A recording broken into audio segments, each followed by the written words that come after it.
दोस्तों, क्या आपने कभी सोचा है कि ज़ेनोसामा, जो पूरे ब्रह्मांड के रचयिता हैं, गोकू को इतना पसंद क्यों करते हैं? आज की कहानी में हम एक ऐसे राज से पर्दा उठाएंगे जो पूरे ड्रैगन बॉल यूनिवर्स को हिलाकर रख देगा। ज़ेनोसामा ने गोकू को अपने महल में बुलाया है, लेकिन इस बार माहौल कुछ अलग है। हमेशा हंसने वाले दोनों ज़ेनोसामा आज बहुत गंभीर सीरियस दिखाई दे रहे हैं। ज़ेनोसामा, गोकू, तुम आ गए? हमें तुम्हें कुछ दिखाना है। गोकू, अरे ज़ेनोसामा, तुम इतने सीरियस क्यों लग रहे हो? क्या हम कोई नया गेम खेलने वाले हैं?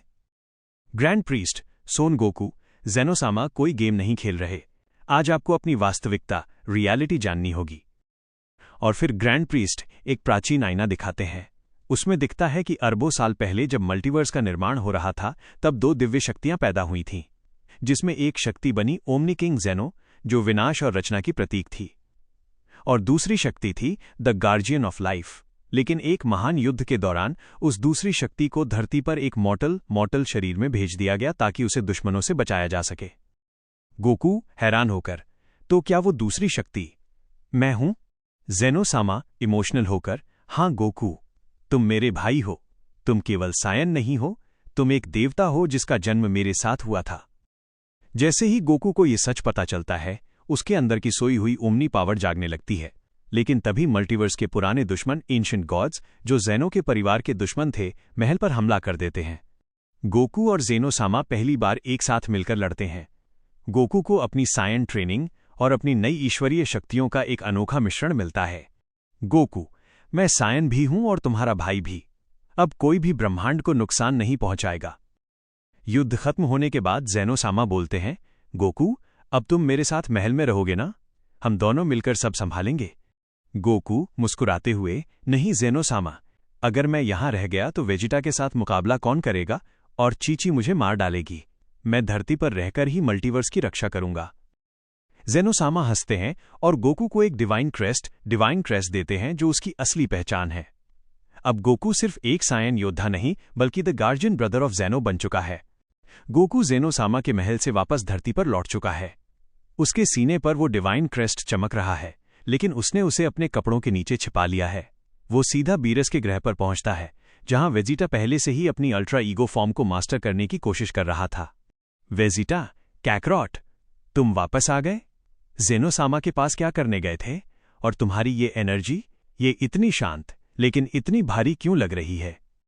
गोकू मुस्कुराते हुए, वेजिटा, आज मुझे कुछ ऐसा पता चला है जो मैं खुद भी ठीक से नहीं समझ पा रहा हूं। क्या तुम मेरे साथ एक स्पैरिंग करोगे? वेजिटा अपनी चिरपरिचित मुस्कान के साथ तैयार हो जाता है। जरूर, वैसे भी मैं अपनी नई पावर्स को टेस्ट करने के लिए बेताब हूं। वेजिटा तुरंत अपनी अल्ट्रा ईगो फॉर्म में आ जाता है। उसकी बैंगनी आभा और अब पूरे ग्रह को हिला देती है। वो गोकू पर एक के बाद एक कई जोरदार हमले करता है। लेकिन गोकू आज न तो अल्ट्रा इंस्टिंक्ट का इस्तेमाल कर रहा है और न ही सुपर सायन का। वह बस अपनी सामान्य फॉर्म में खड़ा है। वेजिटा, क्या बात है कैकरॉट? तुम मूव क्यों नहीं कर रहे? क्या तुम मुझे कमजोर समझ रहे हो? वेजिटा एक हकाई से भरी हुई मुक्का गोकू की ओर चलाता है।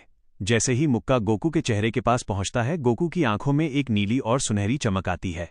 अचानक वेजिटा की पूरी पावर 0 हो जाती है। वेजिटा का मुक्का हवा में ही रुक जाता है, मानो किसी अदृश्य दीवार ने उसे जकड़ लिया हो। बीरस हैरान होकर सोफे से उठते हुए, ये क्या था? वेजिटा की हकाई एनर्जी अचानक गायब कैसे हो गई? ओमनी ब्रदर का उदय। गोकू धीरे से बोलता है, वेजिटा, ये पावर नफरत की नहीं है, ये क्रिएशन सृजन की ताकत है। तभी गोकू का शरीर चमकने लगता है। उसके बाल सायन की तरह नहीं, बल्कि ज़ेनोसामा की तरह दिव्य सफेद और नीले रंग में चमकने लगते हैं। ये ओमनी गार्जियन फॉर्म थी।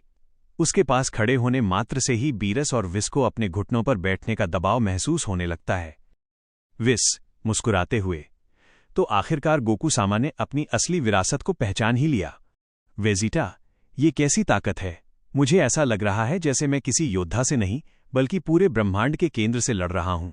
गोकू वेजिटा के कंधे पर हाथ रखता है और पलक झपकते ही उसकी सारी थकान और चोटें गायब हो जाती हैं।